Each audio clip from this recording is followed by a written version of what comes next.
One thing I want to do right now is I want to kind of pivot towards a lot of the youth a lot of the males we see right now. They're on Instagram, they're on a lot of different social media, and they have these dreams.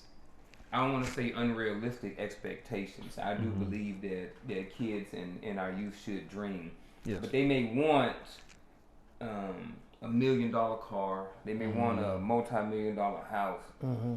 At the same time, their work ethic and what they're doing and how they're navigating life, it's not necessarily lining up. You know what I mean? So what are some things, how do you guys kind of feel about dreams versus expected reality? You know what I mean? Okay. All right. Well, I can start by saying this. On my next album, I actually have a song called Pipe Dreams and Visions. Okay. And I'll tell you the hook. You know, I say, y'all gonna lose your vibe, surf the internet morning, noon, and night. With these pipe dreams in your mind, visions of your heart will help you keep your grind. So now here's the thing. A dream is externally, appreciate it. A dream is external, usually, now the brain is a computer. It actually remembers everything it sees. We don't remember everything we see, but the brain actually does. So a dream, the way that I kind of understand a dream to me is that it's externally stimulated. You see, because it comes from things that you see. Like I might dream about this board tonight. I might, I might have a dream about you tonight, bro. Like I'm like, oh, okay. But a vision to me is something that's planted inside of you. It comes from inside. Now I don't want to get too spiritual, but to me, a vision is not something that you see. It's something that you get. So for me, anyone who's chasing dreams, that's good. However, dreams to me are not all meant to come true. Dreams to me are meant to motivate you and push you. Yeah. So it's good to have an imagination. So I'm all about that. No, have an imagination. You want to do all of that stuff, yeah. But then going to what you said, bro, about the reality. For me, that's when the vision comes in. Like I had a dream that I wanted to be a rapper. I did. I wanted to be a rapper. Yeah. I had a vision that I was going to be a speaker. So I avoided the speaker. But I told you I was a pastor, right? Yeah. So eventually I walked right into it, right? Yeah. And then the dream, I actually am a rapper with my own label with people who work for me. So my dream did happen, but it just happened later in life. But that vision is what I kept pursuing. So that's what I encourage people to do. I think, see what the vision is, for your life. Use those dreams to motivate you, encourage you, and push you. And I'm not saying don't chase them. Pursue your dreams, but follow your vision. That's what I say. Man, I like that. To expand on that, I repeat the same things a lot, even in regular conversation, because that's the art of manifesting the thing that you really are doing. Thanks. You know what I'm saying? You have to speak truth to power. You have to write words. You have to read words. And it's the best way to hold yourself accountable. When you say them out loud, everybody else heard it. We were saying that off camera. You know what I'm saying? Like when you say it out loud, somebody heard you. And if you selling tummy teas this year, and I come back next year, you selling, charcoal, I'm like, what happened to the tummy tea? Tummy teas, yeah. Right. If you said you was gonna be the tummy tea champion, you know what I'm saying? Yes, what we doing? So like I challenge people. I say, hey man, like when people ask me like, well, Vic, I want to do this and I want to do that. Can you help me on the first question I asked them? I said, what's your dream? Because how you wake up and how you see your vision, you know what I'm saying, of how you wake up is important and it's personal to you. You know what I'm saying? Like a dream is something that you go to bed with, and it's an intimate, thing to share with somebody. You know, it's people will tell you what physically and negatively happened to them from other people before they tell you what their real dream is. True. Ooh. They will talk about their trauma first. You see what I'm saying? Yes. Right off the top. But being married to your dream or your vision or whatever semantics that you want to use to push you further towards your goal has to be manifested physically by the person in terms of how they describe it. Yes. So like for me, I just use my example. Okay. Like I wake up in the morning, in my dream, I wake up, there's egg whites, my dog is chasing squirrels outside, my lady is rolling the finest of the finest blunts, serving them on a plate, you know what I'm saying, and putting a little whiskey in my coffee. You know what I'm saying? She go back in the house, then she come back out and she smoke with me. We talk about the dealings of the day. I don't take a business call until 1. You know what I'm saying? I know what you're saying. And so like that detailed, you know what I'm saying? So like now you invested. You see what I'm saying? Uh-huh. Now the next step below that is like, what did I do to get to that point? Because so we reverse engineer it. So like I really think the beginning of your quest for a dream starts at the end. The reconstruction and reverse engineering of the thing that you're seeing, that you're projecting, that you're obligating yourself to. Like you all know how I wake up in the morning now. You know what I'm saying? Yeah. So like now I got to tell you about the work that I did to make that dream a tangible conversation and not a pipe dream. You know what I'm saying? Thank you for using that. Yeah, so I got you. You see what I'm saying? Yes. Because like your dream might get off the exit. You might still be on the highway. You know what I'm saying? Rerouting. You know what I'm saying? How many times you done heard your GPS say that when you miss your exit? You know what I'm saying? And you don't even know you missed your exit until 3 exits out. You know what I'm saying? So I think the reconstruction of what the dream is has to be relative to what you did. Now, what did you do that put you in that position of success? You see how we working backwards, right? Backwards, yep. And the question comes into play, what did you do? And you can only do what you're good at. Because working for somebody else ain't gonna make that dream real. You think a person that's gonna employ you wants you to be out chilling in the morning when you supposed to be at work on a Monday? Nope.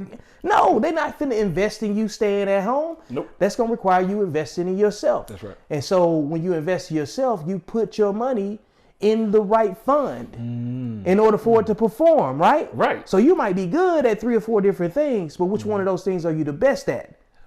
Yes. Like, and you're a man with many talents. You had to choose when, okay, I want to be a rapper.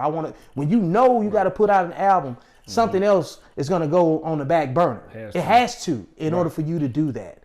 Because you know you're good at being a rapper when it's time for you to be the artist that the music requires you to be. Yes. Because it's your product, it's your brand. You know what I'm saying? So your product or your brand got you to that dream of the egg whites with the blunts being served on the on the paper plate, if that's it, or fine china with your dog chasing your squirrels. You know what I'm saying?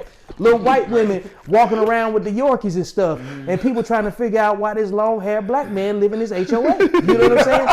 Like you gotta like we spent years glorifying dumb shit. You know what I'm saying? Basically, we need to see black men flexing for doing dope shit too. Yes. Cause you know what I'm saying? Yes. Cause like time is expensive, but so is dope. We're dope. Man, look. It's okay to say that, black man. You know what I'm saying? We are, in many ways, we're actually everything. You know, if you you know, because so much comes from us. Bingo. You know, what I'm taking from the brother, you know, is start with the end in mind. Yep. And I love what you said, you know, and work backwards. Like, you know, start, you know, like have it. And I think that's the reason why it's good to have a good imagination, but it's also good to have discipline. It's actually best to have discipline because that's what's going to help get you there. Another thing, you know, that you said, I love when you can only do what you're good at, which means that you can also only do what you know until someone else brings you along. You can only do what you're resourced to do too. You see what I'm saying? And so, resources. right, you know, so I think that the other thing that a lot of us are challenged with is that we don't know how to do certain things, you know, and we may not know how to value what we already have. You know what I mean? You know, so, you know, like, so I give you an example, right? Someone calls me and says, I want to have Thomas help me get a bunch of black people to come and talk to my foundation about land and forestry. We want to bring these voices into this conversation. I go, okay. Well, if I say I don't want to help you, would that be okay? And then they go, why? And I said, because you talking about conservation. I want to talk about the foundation. I want equity. And that's why I said I want to talk about that foundation. Yep. See, because if we talk about the foundation, that's where the equity comes in because the foundation protects whoever owns it. Yeah. And that foundation runs that land that we're talking about bringing people to. This is what I mean when I say we don't know. You understand what I'm saying? And so then, while a lot of us, there's nothing wrong with working for people or with people, you know, but we'll go around and we're trying to have these conversations about how to do this for us, and we don't even realize we're missing 85% of one of the reasons why we won't ever get what we're supposed to get. Because we're not having a discussion around resources, capital, that's why I said foundation, trust, taxes. And that's why I appreciate what you said about we're dope and dope shit. That's dope. A lot of us wear ourselves out trying to be big on camera. Majority of people making money don't use this. That's why I don't. So, so that's what I encourage people to do. I live my life. I don't share it unless you win it. So that's why I think a lot of times we struggle because we don't know. So start with the end in mind and go and learn something. Because one of my ends was, I don't want to struggle anymore. First of all, struggle comes throughout life, whether it's financially, emotionally. It's part of the process. It's the ingredient. See, just like conflict is a way that humans engage. That's why I don't avoid conflict. Yeah. No. So I live in the smoke. Yeah. So I want the smoke. Give it to me. You know what I'm saying? Because if all we got to do is talk, then let's talk. But I just close on that because that's another tangent. Learn some people. Do what the brother's telling you. Start with the end in mind. Reverse engineer. Work backwards. Yeah, work. I like that. And the other question we got to ask too in the dream conversation is this: once you determine what you're good at, and you know that what you're good at is going to be tangible to your dream outcome, right? Yes, sir. How successful are you prepared to become at it? That's a hard question to answer. I was on a walk the other day with one of my guys, and that's how I fellowship. You know what I'm saying? We go walk, talk. You know what I'm saying, and get it in. Yes, and one of the younger guys that was there, he was like, I got a lawn care service. I used to run a lawn care service when I was in uniform. I get off work, take my top off, go cut 3 or 4 yards at the end of the day because I constantly hustle. And this is why I was on active duty in the Army. You know what I'm saying? And so I got that type of experience. You know what I'm saying? I learned enough about it because I was using lawn care as a bridge to do real estate because that's my real thing. You know what I'm saying? Now. That's how I eat. You know what I'm saying? So it allows me to come do things like this. Yep. So this is the thing that I saw myself doing at some point. But the thing that I did to make this happen was real estate. Got it. The thing that real estate allowed me to do was explore other things. Like, so I started a lawn care service because I owned the place that I lived in. I owned rental property. I said, you know what? I need to cut down my overhead. Let me go ahead and buy my own lawn equipment and cut my own stuff. You see what I'm saying? And it gave me access to different neighborhoods, shaking hands, networking. People want to talk to the guy that's cutting grass. Yes. So I had to look at it like, man, I had a great portfolio, great clientele, all of that, right? All right. And then I said, you know what though? But this ain't my passion. This is something that I like to do. So I had to decide how successful at lawn care did I want to become. I understand. So I sold my black book to other up and coming lawn care guys. Yes, sir. And I made money off of that. And I got out of it. You see what I'm saying? See what you're saying? We got to learn how to sell access to blackness. Woo! Oh, wait. Because access to blackness. Because everybody else takes us, copies us, and sells us back to us. Do we want to pause? Do we need it? But it's reality. Like, it is. Look, Koreans copy and paste their cars and sell us back to us and call it a Kia, a Daewoo, a Tiburon, a Hyundai, whatever brand you want to name. Yes. But we shame one another for something that's going to happen to us anyway. If we are going to get exploited, we need to be the ones controlling the narrative on the exploitation. Yes. So, like, I know that goes into a larger conversation, but success comes with a lot of peripheral responsibility. So if you just want to cut grass to pay bills or do the thing that you want to do to pay bills, that's great. That's still success. That's your spectrum of it. But like, when you have a certain set of skills, you know what I'm saying? Shout out to Liam Neeson, even though he pee on himself, when he talked. But the thing is, when you have a certain set of skills, you are obligated by a code, you know what I'm saying? Because the things that you were speaking on before with the taxes, the financial and everything else, that's part of a structure that we don't understand. And we have to get inside the structure in order to understand how the structure was even put together so we can reverse engineer it and create our own outcomes, which is why hats off to you being the educator that you are. Because it took my man Clarion yesterday telling me, you're not an author, you're an educator. You already wrote the manual. All right, so you know what? Let's talk about it now. Wow. Let's talk about education. They talk about whatever you want to talk about. I done got my dad on right? Can I shake your hand again, brother? Yes, sir. That's my homeboy now. Always, but technically we both. But now, thank you. Jeez. It was all for a reason. All for a purpose. I see, man. You know, Blessed. so let's talk about education. All right. I remember when I first I hated school growing up. I hated school. Okay. I work in the school right now. I see a lot of students who do not like to work, who do not like education, and I get it. There's a time and place for it, right? Right. We look back many years ago. A lot of people who looked like us wasn't allowed to be educated, wasn't allowed to learn different things like that. Yes. And I would like to think, well, not like to think, but I bet there are some people rolling over in their grave right now, you know, ashamed at some of these kids, and probably at me too, the fact that I didn't take care or take advantage of my education growing up. Since high school, I went on and I've gotten some degrees and stuff like this. That's right. You're still in school. I'm still in school. You know what I mean? You always tell me for being in school, but I'm be finished up next year. I needed you to be in school forever. I'm a lifetime learner. Yeah. You know what I'm saying? We needed you to be in school. And everybody's journey to get to the end, like we were talking about, is a little bit different. You know, mine is I started in 2001 and off and on, been in the military for 20 years. I wasn't able to go straight through. Yeah. And next year I'll finally be done with my master's. Yes, sir. But I have a different opinion about education. I do believe that it's super important, but I also believe that we have to focus on, you know, trades and different things like that. And then there's a certain amount of, you know, hood education. There's a certain amount of street knowledge and different things like that we all need and use to help us grow and become the men that we are today. Yes, sir. So how does, you know, Dr. Easley, you know, he's a professor.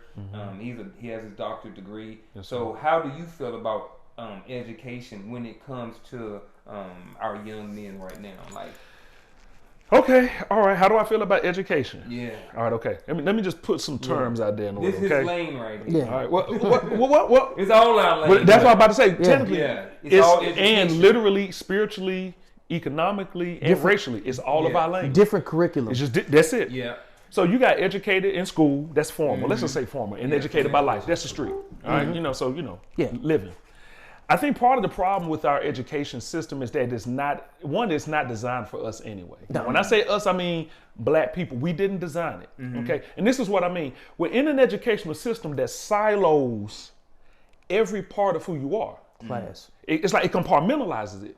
But if you go back to Africa or Central or South America, or even parts of like Mexico and even Asia, they keep it all together. You can't be a great scientist if you're not a good human. That's why I said martial people who were good warriors were brilliant. Yes. See, sometimes people think that people who fight, and I mean no disrespect, some people think that folk military, they're not so smart. I'm like, you must be outside your mind. These men and women, you know, and of course, we live in a new time, and other people. With the cream of the you crop. know, right. You know, if you can't protect the life, how? If you can't save a life, can't protect and sustain. If you can't be a teammate, you see, how intelligent are you? Okay, so here we go. So the problem I think that we have in education, and I hear you when you say I didn't like it as a young person. The truth is I didn't either, and I was good at it. Like I standardized tests, passed all of them, aced everything, right? But when I was sitting there and listening to people tell me, oh, the United States, George Washington was the first president. No, he wasn't. There were 8 presidents before him. Study. Oh man, you know, and when, you know, and then, you know, and then they don't teach about slavery. And I'm like, teach us about slavery. And can you please teach us about, you know, slavery that recognizes that black and indigenous people were black. In the 1860s, it changed. So now there's another thing. We don't know who we are. Like as black, a lot of us don't know who we are. So we're in an education system that does not edify us. It doesn't make space for us. Like my brother said, access to blackness. And then when the young black kid, young black male, let's keep it like pop, young black male, when the young black male has a discrepancy, what is it about? It becomes either about something going on at home, it becomes about something him mentally or emotionally, and it's never, I wonder if we're trying to connect with him in a different way, because most educators don't know how to deal with issues, they just know how to teach a curriculum. Because if you learn in college, you only learn that way. So that's why I think, to me, our education system doesn't need to be redone, because it's doing what it's supposed to do. Just like our legal system, it's doing what it's supposed to do. Our banking system is doing what it's supposed to do. Keeps out those who we don't think belong, bring in those who do, and listen to them. So my thing is, I think we need to teach our people about education. You know, not just study in school. No, we need to help them understand what's going on in school. If they are struggling, it might be because they're not being edified there, let alone supported. And there could be things going on at home. You know what I mean? But I think that our education system is part of the reason why our young men in many ways are struggling and why they're dealing with the headaches that they're dealing with. And there are other factors, but I actually blame education. I say this one last thing. Do they teach us in education English, or do they teach us how to communicate? English. Do they teach us in education how to identify one another or how to treat each other? How to identify one another. They teach you how to see other people. So education doesn't even teach you how to be a good person. It teaches you how to work for somebody. It teaches you what happened. That's it. That's it. And it tells you someone's perspective about what happened. Yeah. Because they don't teach you everything, right? Yeah. So my thing is, working for someone, there's nothing wrong with it, but working for someone now to me is a little bit kind of like slavery, because they don't teach me how to own my own. And I'm going to pass it because I don't want to get too long with it, which I already have. We can talk about HSIs, HBCUs, historically white institutions, and I can even show you how the schools teach different things. And that's why people end up in certain places. And the property taxes changes the audience. That's why I was mentioning trust and foundation. And so, like, when I think about education, I think about it from an access point of view. You know what I'm saying? Like, you got to start there, because like you can't say the curriculum is bad. You got to look at access to it first. That has to be part of it, because if everybody's going to the same thing and coming out, you know what I'm saying, subpar, whatever, at some point you got to say, it's the teacher. Let's say you change the teacher a few times and you still get the same outcome. Right. Now it's the curriculum. And then now the curriculum is like, okay, now we identified that there's a shortage in the curriculum, or it's a discrepancy in the curriculum, a disparity. How do we fix it, right? This is us reverse engineering. You know what I'm saying? Those same questions. I use the same words a lot. So once you determine, like, okay, we just need to get some more stuff, right?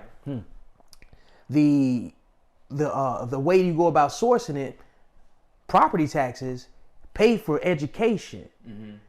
So look at the properties in the neighborhoods where the schools are producing undereducated, you know what I'm saying, children. Now, I look at things from a fight because I'm a warrior.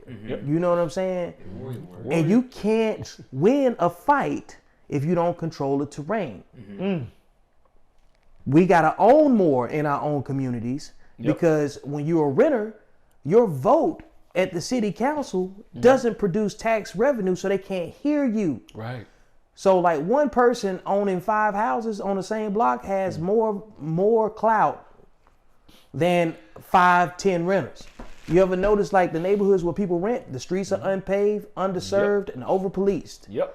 Because they just are, the renters are there just as placeholders. Driving down the property taxes, and then that sets the conditions for gentrification. Next thing you know, you're wiped out. Now we're not talking about your people getting educated on this side of town anymore. We're talking about you relocating, okay? That's right. So, wow. The whole point of it is that I want people to understand that there's a fight against every single thing that is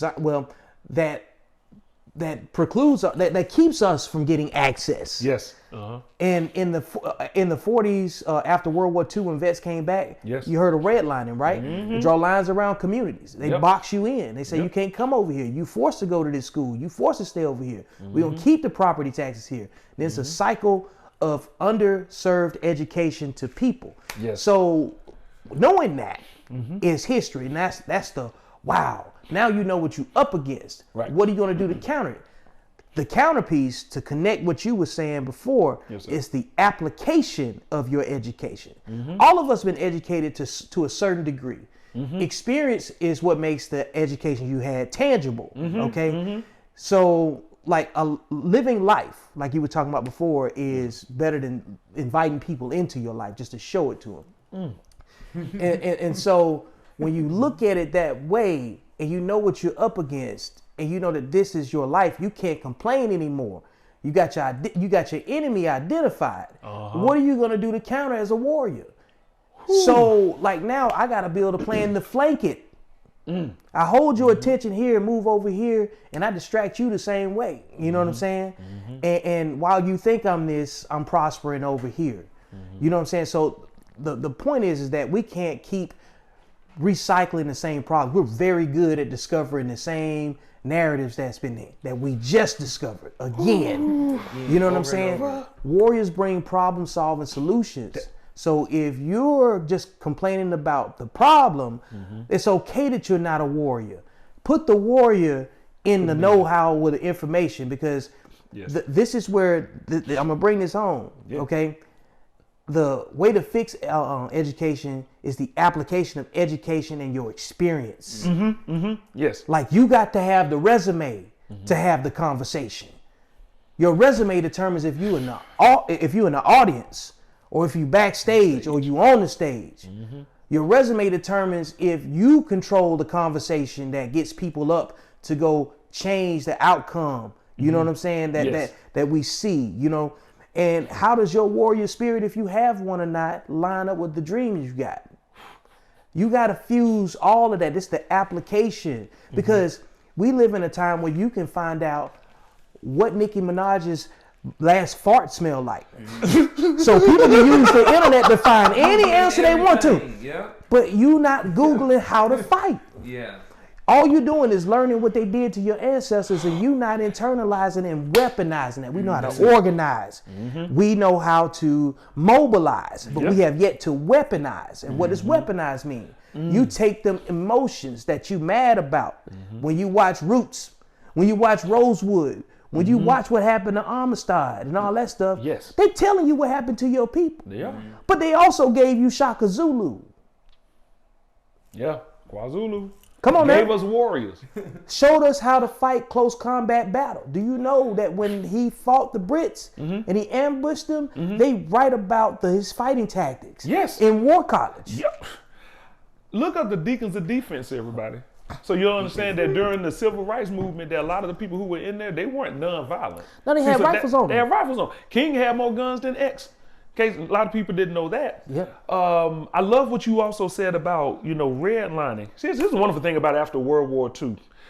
The black and brown soldiers didn't get access to the money when they came back after World War II. That's how redlining was so easy to put into place. That's why a lot of, now white individuals in particular, when they have two homes, they got a boat, I got a business, and I went to school. See, if people understood that there were things that were done that set certain folks or certain communities up ahead of other people. But let me switch that around. Set you up ahead of other people if you believe in that system. If you believe in it. See, one of the other things that we have to realize is you cannot believe in this education system. Now, I said I was going to come back to it. So I went to Alabama A&M University. Okay, now. All right, Bulldogs all day. But I worked at Yale University. Bulldogs all day. And I also went to UGA. Bulldogs all day. All right, so here's the thing. And I majored in forestry. At my school, at my wonderful black school, maroon and white, in case y'all want to know the colors. All right, founded in 1875, William Hoover Council. All right, Magic City Classic. Come on now, man. I was just there last weekend too, bro. I was just there last weekend. Magic City Classic, A&M State. All right. I was learning forestry from a federal government standpoint. So it's mostly from a management standpoint. Then I went to UGA, as an exchange student. I'm sitting in those classrooms. I was the only black person in the school, period. They talking about how to start your own company.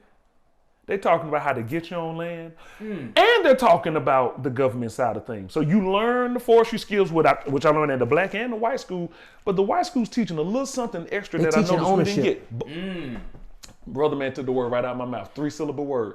So what he was saying about the education, something that I would always tell students when they came to NC State and at Yale, I was like, I'm here to help you get two things. The degree is technically the easy part. I said, you also got to get an education too. You need to know how to use that degree. Application. That's what he's saying. So everybody, you're getting the wisdom. So I just wanted to just jump in on that. Free game for now. Yeah, that's true. It's free. It's free right now. We're giving you this. Thank you, sir. He's giving you this. Applying the education. Yeah. I believe that there are certain situations where we need to have education, but I also feel like there are certain situations we don't necessarily need to have. I'm speaking formal education. You know what I mean? Because I work in the education, a lot of times, I hear teachers complain, and I see not necessarily poverty or anything like that, but I see people living in substandard conditions. Let me back up. Okay. I guess not necessarily substandard, but just like average or kind of below average lifestyles, right? And I talked to them, and they went to these big, prestigious universities. You know what I mean? Mm-hmm. And they have a lot of student loan debt, and they're living paycheck to paycheck. And for, you know, an average $35,000-$40,000 a year or so, you know, average salary for an educator. Mm-hmm. Yeah, she probably different depending on what state you're in. But I don't really see why the purpose of going, you know, spending all this money, getting all this debt, and then deciding to go into education. You know what I mean? So and that's like, you know, when I'm talking about young males and stuff like this, I want them to be able to connect the two. You know, what you want to do in life and stuff like this, and how you want to live your life and your dreams, it kind of needs to line up with, like you said, the things that you're good at, you know, just a bunch of different things like that. I don't even think we should go to college until we're good at something. Mm-hmm. Unless you're going to go major in something, like a doctor, lawyer, engineer. You need those people. You need those people. But do you need to go to? I mean, you guys are both entrepreneurs. So do you need to go to college to be an entrepreneur? That's relative to your passion. Mm-hmm. Okay, like the thing that you're passionate about, which is also tied to the thing that you're good at. A lot of people go to college without first discovering what they're good at. Let me say that. If you're good at something, you can go to college to enhance that. Because people can teach their craft when they're good at something without any type of credentials. Yes. You know what I'm saying? Like, there's plenty of people that learn video, audio, mixing, music just by repetition. And that's what it comes down to. So I can tell you how to drive a manual transmission car over the phone because I know your left foot is on the clutch. The brake, the pedal in the middle is the brake, and the gas is over here. But I can't tell you how to feel the vibration in the car when it's time for you to shift. I can't tell you when the clutch is fully engaged or not engaged, even though I know how to. That's the application that requires you to be in it in order to make it happen. You know what I'm saying? Some things you can't explain over the internet, just like it's some jobs you can't get by simply filling out an application. You got to show up at somebody's doorstep at some point, right? You got to be there before. You got to meet some people there. You know what I'm saying? And it's relative to your ambition. So like college has an expiration date. You're a lifelong learner, you know what I'm saying? But that's your passion. You're passionate about education. You're passionate about teaching and mentoring.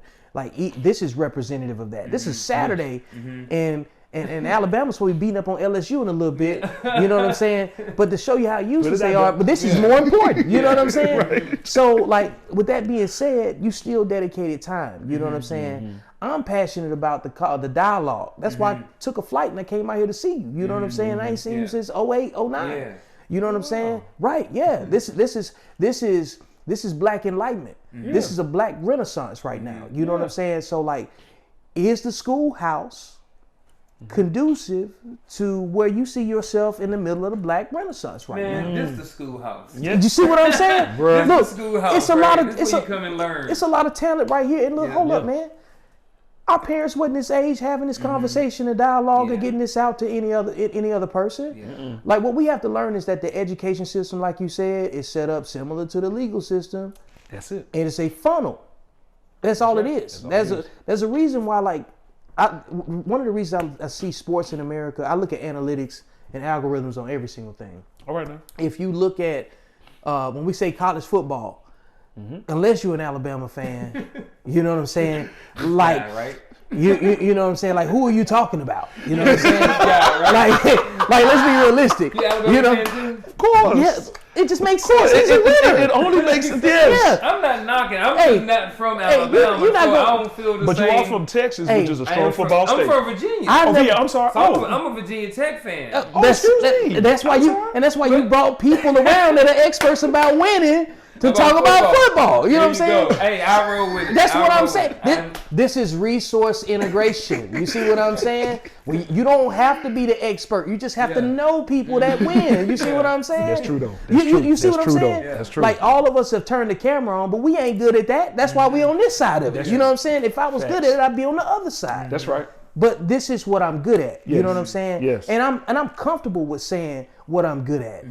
And Latin, my name means conqueror. I have to live up to my name, and that's the other thing. You got to define why you're taking in certain information. See, when you got a definition for what your purpose is, your time matters.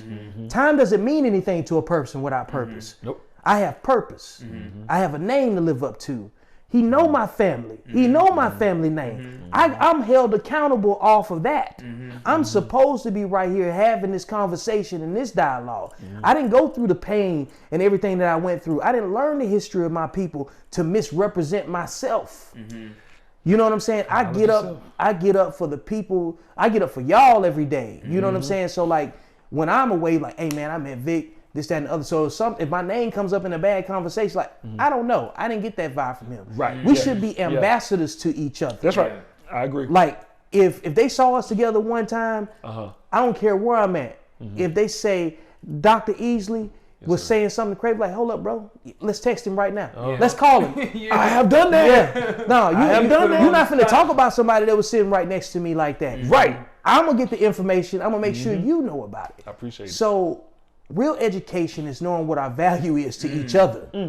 Because we walk around each other. We be walking around talent and don't even know how talented people are. You know what I'm saying? Yes. Like how many times you been to Vegas? Twice. Okay, when you went to Vegas, you remember the hotel you stayed in? At the moment, no. 'Cause Okay. someone else treated me and Okay, you know. so did you guys leave the hotel and go have fun in another hotel? We You did. didn't even check what was in your own hotel. Nope. And people were coming in, and there's plenty of stuff to do in every hotel in Vegas, but you didn't even check yours. You're right. We walk past talent. We walk past Yeah. opportunity without opening our mouths. Because we have been cultured to believe that we are crabs in a barrel. But like, take away human need. Take away the need for money. Take away the need. Like, let's say if we all equally educated, equally have money, don't need to go work for anybody, and we got our own resources to ourselves, right? Right. Who are you? Because what you do every day is to protect what you have. When you get up and you give your purpose to saying, like, I'm a firefighter, and the risk that comes with the job, the things that you see at work, if you're passionate about that, your family gonna have to get online with what you got going on. Basically. You know what I'm saying? That's right. Yeah. Because at some point, it's got to be like, am I the warrior that's leading my house? Who's the warrior in my house? Even if I'm not the warrior that you are, or you're not the warrior that I am, you're the warrior in your house. That's right. Yeah. Whether you have a family or not. That's right. So warriors, like you said, we're brilliant. Yeah. Because we know how to synthesize what information is most important for that particular moment in time. And emotional swords don't cut nobody. They don't. And you ain't got that many of them. That's why I love Dave Chappelle. But Yeah. that's why he my They number don't. one. Sticks and So, stones. so like that's my take on the the value that we bring by being men a certain experience. And I feel like if you're in your 40s and you can't teach anybody nothing, yeah, you see that? Like it's instant disappointment, right? It is. Yeah. It is. How can you be 40-something years old and you can't teach nobody nothing? And that's the whole purpose of us being here. You know what I mean? Yeah. Is to help these young guys, help these young kids, help navigate life. Is that because for a lot of us, well, here's what I will say. I want to say this, that, for young men, I think it's important for them to find, a good circle of valuable men to be around. Young men around their age, older guys, uncles and stuff like us, to be able to help them, with a lot of these questions and conversations that, they don't always get to have. You know what I mean? So, Let me say one last thing about the university. Oh yeah. If you go back to the original thousands of years ago, the way the universities work, you couldn't apply to universities. See, I think the way I went into the university was exactly the way it was supposed to be. You were invited to a university. Because the original university, and I'm talking about like Timbuktu, and I'm talking about like going back to Africa, you couldn't go in and you couldn't apply. You had to be invited, because the whole purpose of you going into that structure was so that you would learn with other brilliant people and then go back out and make the world a better place. Like Rhodes Scholar. That's it. Now education is all a business. That's one of the reasons why it's so easy for us to get in debt. And I really want people to understand that's part of the plan. That's part of the plan for you to be in debt, because as long as you're in debt, you're always of service to someone. And that's why I love like being an entrepreneur now, because that was the first thing I figured out. I said, wait a minute, I need to get rid of all my debt. So once I did that, I was like, oh, now all my money is mine. Like, it's all mine. Like, I'm like, oh, okay. So what do I do with that? And then that's when I started learning other financial things, and that's when I started learning these different things. And I'm like, they didn't teach me this in school. Now, part of the reason they don't teach you it in school, some could say because they don't want you to know. But another reason they don't teach it is because they don't know. That's true. And you know what? I stopped saying like when I started getting to the point where having conversations like this, you feel motivated, like, hey, young man, let me talk. Then you have to stop, and you got to understand that everybody's inundated with information. So like now, I don't give advice unless somebody got their hand raised, because they're not listening, bro. I'm sorry, I cut my brother off. I'm sorry, don't mean to cut the king off. My bad. Because like this dialogue right here is to speak to the people that won't listen to us when we're trying to talk to them anyway. Right. Because a lot of people want to learn, but they want to learn like this. They want to ear hustle now. All of a sudden, they want to wash dishes and turn their head. What you said? Right, whatever. Right. Yeah. Right. Like doing something else instead of just spitting. You know what I'm saying? Right. So they saying that. You know what I'm saying? Like it's some people that's never gonna be happy with you delivering the message. Right. And one thing we learned in the Army is decentralized leadership. You don't have to like the commander. But protocols say you fixing to go be here at this time in this uniform. You know what I'm saying? You're going to execute whatever it is got to execute. Whatever it is. It don't matter how you feel about the command, because you have to respect where it came from, not who it came from. Right. Okay. So like we have to learn how to synthesize other information. You know what I'm saying? Like you can learn from Rommel. Matter of fact, in World War II, one of the most important lessons that I studied amongst other leaders is that General Patton studied Rommel, because Rommel used to kill our tanks in Northern Africa in World War II. Yes. Okay. When you read about Patton, him marching Third ID across, you know what I'm saying, forever to go flank another division, you'll understand that he understood that he couldn't beat him the way he was fighting him. So the only way that you can dismantle something, the only way you can destroy something, you got to understand how it's constructed. So you're going to have to take some L's sometimes. They only L's if you don't counter with the lesson that you learned from them. You know what I'm saying? People show you how to beat them every day. Every day. Every day. That's showing you. You know what I'm saying? I'm going to say this. So one of the funniest mic drops of all times was this dude right. So, check this out. So I'm on Facebook the other day. Facegram, whatever you want to call it. Facegram. Right? Okay. So he on there, and some guy was coming from him. You know, coming from him on Facebook, on social media. So I'm just like, okay. So what happens is the guy's like, I bet you, I'm paraphrasing, I bet you got like a 5th grade education or something like that. So his response was, buy my book. And then he put the link on there. So like, I was like, oh snap. I was like, man. Both books. Both books. You know what I'm saying? So I'm like, you done came for this dude in the comments talking about he got a 5th grade education. He done wrote 2 unprovoked, books. Bro. You know what I mean? Unprovoked. Yeah, unprovoked. My man looked at my words and my profile picture and just decided that he was just going to go ahead and slam to my existence. You know what I'm saying? In front of people. So I just returned the same energy. I just took the screenshot of it, and then I put the links to my books on the original post and tried to tag him, but he wouldn't accept the tag. I mean, because if you feel motivated enough to respond to me with such angst and misdirection, you know what I'm saying? I'm not going to shame you for that. I'm going to help you get it out. Yeah. Because you need to. I think this Bro. And we only got a couple minutes left, so I want to close up. But what I want to do is I want to give both of you guys, you know, an opportunity to kind of close out with a couple of more words or comments or anything like that. How, you know, you feel. Lastly, something that you want to give to our young males right now. Anything you want to, any last words of wisdom or anything like that that you may have to share with them. It's the biggest challenge for a public speaker. Give me last words. Right. You know what I'm saying? Because they'll never run out of it. You know what I'm saying? But if I had to say something, since I was already talking, I'm gonna let my man finish it up. Okay, sir. The word I use all the time, I keep things simple: perseverance. Nothing happens with or without it. You know what I'm saying?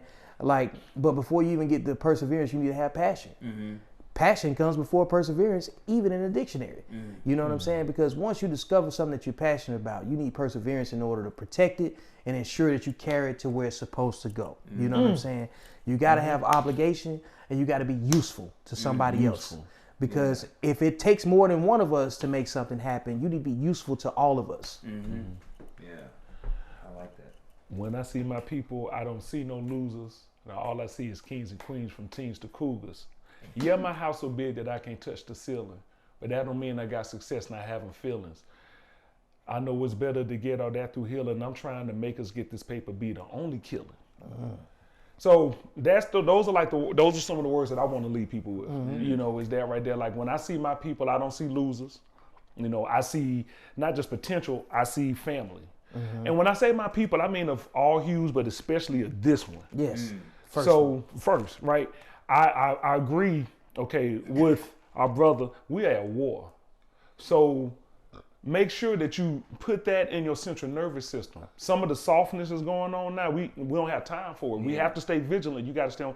I think that's why we talk so intensely. He said it. Purpose. If you know your purpose, then you know how you're using your time. You don't have time to waste. Absolutely. So if you understand that you're at war, that means you don't really, it's not that you don't have time to play, because I like to have fun. Yeah. But I don't play in public. No. I don't play with, no. I play with family. Yeah. You know, I play with the people that's safe to play with, who know. But when we out there in public, I need some people to know, is he gonna kill me? Yeah. Yeah. Is he gonna fight with him to come and get me? Yeah. Yeah. I want them to feel that way. Yeah. Why? Because I'm not trying to disrespect you. Yeah. I'm out here just trying to live. That's all we're trying to do. Yeah. But I want some people to know, like, if you want to cross that line, we will cross you. But the truth is, I don't want to. I just want to enjoy and do my thing, and I feel much better knowing that about myself, and I can only do that when I'm comfortable with me. Absolutely. And I'm comfortable with my people. And that's why, Ron, learned so much from you today, sir. That's why I work to stay unprovoked, even when foolishness comes up. Because if you can control yourself, no one can control you. It's a different world for you, man. So, I got to shake your hand and say thank you. You taught me today, sir. I appreciate that, That's man. a warrior. That's a king. I want to say thank you, sir. I appreciate you because you taught me too. Yes, sir. Thanks for having me here. And whoever else, thank the camera person. Y'all can't see the handsome man behind the camera, but he keeping us in check. Yeah. And I just want to say thank y'all for listening. And I just, I just appreciate being here, because I really got way more than I thought I was going to get. Way more. The last thing I want to say is, I want the young man out there to be intentional with everything that you do. When it comes to your decision making, when it come up to the type of food that you eat, who you decide to let be in your space and your life at this time, be very intentional about that. The decisions that you make is going to determine your future. And until next time, Uncle Junior out.